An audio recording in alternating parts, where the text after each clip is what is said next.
എല്ലാവർക്കും നമസ്കാരം. ഇന്നൊരു പാൽ പൊറോട്ടയുടെ റെസിപ്പിയുമായിട്ടാണ് നിങ്ങളുടെ മുന്നിൽ എത്തിയിരിക്കുന്നത്. വളരെ ടേസ്റ്റി ആയിട്ടും സിമ്പിളായിട്ടും ഈ പാൽ പൊറോട്ട എങ്ങനെ ഉണ്ടാക്കാമെന്ന് നമുക്ക് ഈ വീഡിയോയിലൂടെ കാണാം. എല്ലാവരും വീഡിയോ മുഴുവനായിട്ട് കാണാൻ ശ്രദ്ധിക്കണേ. അപ്പം നമുക്കിതിനായിട്ട് നമ്മളിവിടെ 1 കിലോ ബീഫാണ് എടുത്തിരിക്കുന്നത്. കഴുകി വൃത്തിയാക്കിയ ബീഫിലേക്ക് നമ്മൾ 1/2 ടീസ്പൂൺ മഞ്ഞൾപ്പൊടി ഇട്ട് കൊടുക്കുന്നുണ്ട്.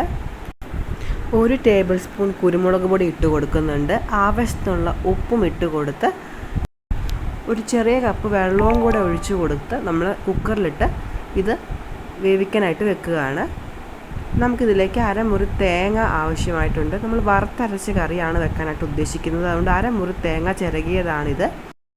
ഈ തേങ്ങ ഇനി നല്ലതുപോലെ കിടന്ന് മൂക്കാനായിട്ട് നമ്മളിതിനെ ഗ്യാസിലേക്ക് വെക്കുകയാണ്. ഇതൊരു അല്പം ബ്രൗൺ കളർ ആകുന്നോടം വരെ നമുക്ക് വെയിറ്റ് ചെയ്യാം. എന്നിട്ട് വേണം നമുക്കിതിലേക്ക് മസാലപ്പൊടികളെല്ലാം ആഡ് ചെയ്ത് കൊടുക്കാൻ. തേങ്ങ നന്നായിട്ട് ബ്രൗൺ കളറായി വന്നിട്ടുണ്ട്. അതിലേക്ക് നമ്മൾ 1.5 ടേബിൾ സ്പൂൺ മല്ലിപ്പൊടി ഇട്ട് കൊടുക്കുന്നുണ്ട്. കൂടാതെ തന്നെ 1 ടീസ്പൂൺ പെരുംജീരകപ്പൊടിയും കൂടെ ഇട്ട് നമുക്ക് നല്ലപോലെ ഈ മസാലക്കൂട്ടിനെ നല്ലപോലെ ഒന്ന് മൂപ്പിച്ചെടുക്കാം.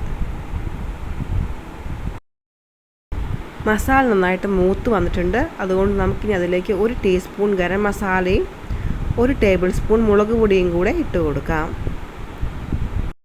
മുളക് പൊടിയൊക്കെ നിങ്ങളുടെ ഇഷ്ടാനുസരണം ഇട്ട് കൊടുക്കാം. എരിവ് കൂടുതൽ വേണമെന്നുള്ളവർക്ക് മുളക് പൊടി ഇട്ട് കൊടുക്കാവുന്നതാണ്. നമ്മൾ പിന്നെ കുരുമുളക് പൊടിയും ചേർത്തിട്ടുള്ളത് കൊണ്ട് 1 ടേബിൾ സ്പൂൺ മുളക് പൊടി ധാരാളം.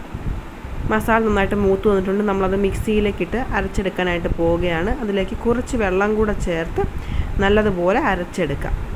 ഇനി ഒരു മൺചട്ടിയിലാണ് നമ്മൾ ഈ കറി തയ്യാറാക്കാനായിട്ട് പോകുന്നത്. അപ്പോൾ അതിലേക്ക് 2 ടേബിൾ സ്പൂൺ വെളിച്ചെണ്ണ ഒഴിച്ചു കൊടുക്കാം. അതിലേക്ക് ചെറുതായി അരിഞ്ഞെടുത്ത ഇഞ്ചിയും വെളുത്തുള്ളിയും ഓരോ ടേബിൾ സ്പൂൺ വെച്ച് ഇട്ട് കൊടുക്കാം. അതിന് നല്ലതുപോലെ വെളിച്ചെണ്ണയിൽ കിടന്നൊന്ന് മൂക്കണം. അതിനായിട്ട് നമുക്കൊന്ന് വെയിറ്റ് ചെയ്യാം. നമ്മൾ ഈ കറിയിൽ ചുവന്നുള്ളിയാണ് ഉപയോഗിക്കുന്നത്. അതുകൊണ്ട് ഒരു 10-30 ചുവന്നുള്ളി അരിഞ്ഞെടുത്തതാണ് ഇനി ഇട്ട് കൊടുക്കാനായിട്ട് പോകുന്നത്.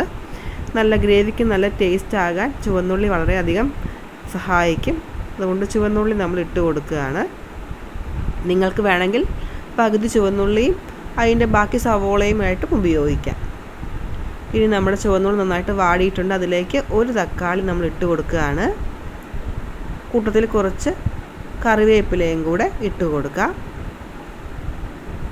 ഇനി ഈ തക്കാളി ഒന്ന് വാടി വരാനായിട്ട് നമുക്ക് വെയിറ്റ് ചെയ്യാം. നമ്മൾ ഇട്ട് കൊടുത്തിരിക്കുന്ന സവോളയും തക്കാളിയും ഒക്കെ നന്നായിട്ട് വാടി വന്നിട്ടുണ്ട്. ഇനി നമ്മൾക്ക് മിക്സിയിൽ അരച്ചെടുത്ത നമ്മുടെ തേങ്ങയുടെ പേസ്റ്റ് നമുക്കിതിലേക്ക് ഇട്ട് കൊടുക്കാം.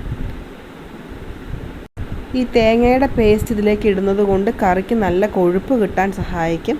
നല്ല രുചികരമായ ഗ്രേവിയുമായിരിക്കും ആ കറിക്ക്.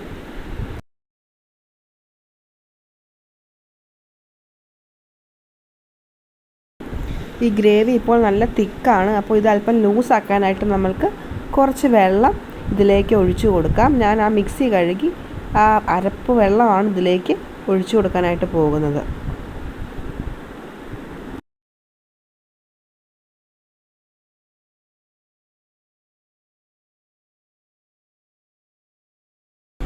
ഇനി ഈ അരപ്പ് നമ്മൾ തിളയ്ക്കാനായിട്ട് വെയിറ്റ് ചെയ്യണം. അത് തിളച്ച് കഴിയുമ്പോൾ നമുക്ക് വേവിച്ച് വെച്ചിരിക്കുന്ന ബീഫ് ഇട്ട് കൊടുക്കാം.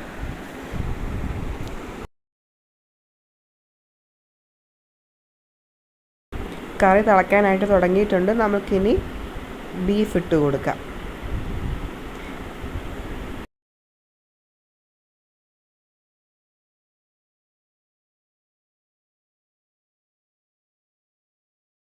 ഇനി ഇതൊന്ന് 10 മിനിറ്റ് ലോ ഫ്ലെയിമിലൊന്ന് വേവിച്ച് കഴിഞ്ഞ് നമുക്കിത് ഓഫാക്കാം. അപ്പോഴേക്കും ഈ മസാലയും കൂട്ടും ഒക്കെ ആയിട്ട് ബീഫും സെറ്റായിക്കോളും. നമുക്കിനി അടുത്തതായിട്ട് പൊറോട്ട കിഴി കെട്ടാനുള്ള പരിപാടിയിലേക്ക് പോകാം. അപ്പോൾ അതിനായിട്ട് നമ്മൾ പാൽ പൊറോട്ടയാണെന്ന് ഉണ്ടാക്കാനായിട്ട് ഉദ്ദേശിക്കുന്നത്. അതുകൊണ്ട് നമ്മൾ തേങ്ങയുടെ പാല് നമ്മൾ എടുക്കുന്നുണ്ട്. വാഴയിലയൊന്ന് വാട്ടി അതിനകത്തേക്ക് പൊറോട്ട വെച്ച് കൊടുക്കാം. അതിലേക്ക് അല്പം തേങ്ങാപ്പാലും അതിൻ്റെ മുകളിലേക്ക് കറി ഇട്ട് കൊടുക്കാം. ഇതിൻ്റെ മുകളിൽ രുചിക്കായിട്ട് നമുക്കൊരു അല്പം സവോളയും തക്കാളിയും അരിഞ്ഞത് ഇട്ട് കൊടുക്കാം.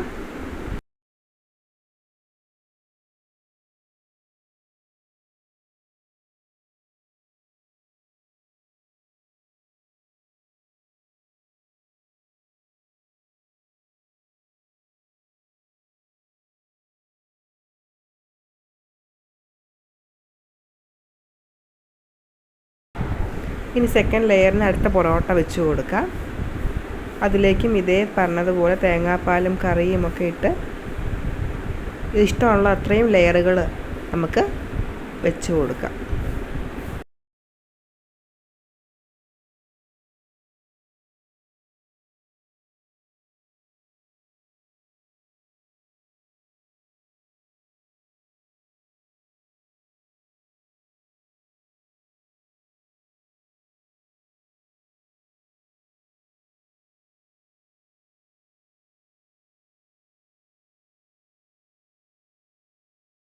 ഏറ്റവും മുകളിലത്തെ ലെയർ ഇനി സെറ്റ് ചെയ്യാൻ പോവുകയാണ്. ഞങ്ങൾ 3 ലെയറായിട്ടാണ് വെക്കുന്നത്.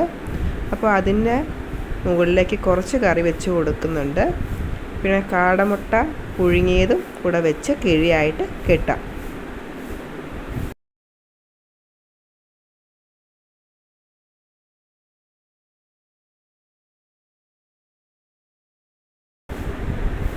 നമ്മൾ കിഴിയെല്ലാം കെട്ടി നമ്മളിനി ഇത് ആവിയിലേക്ക് വെക്കുകയാണ്.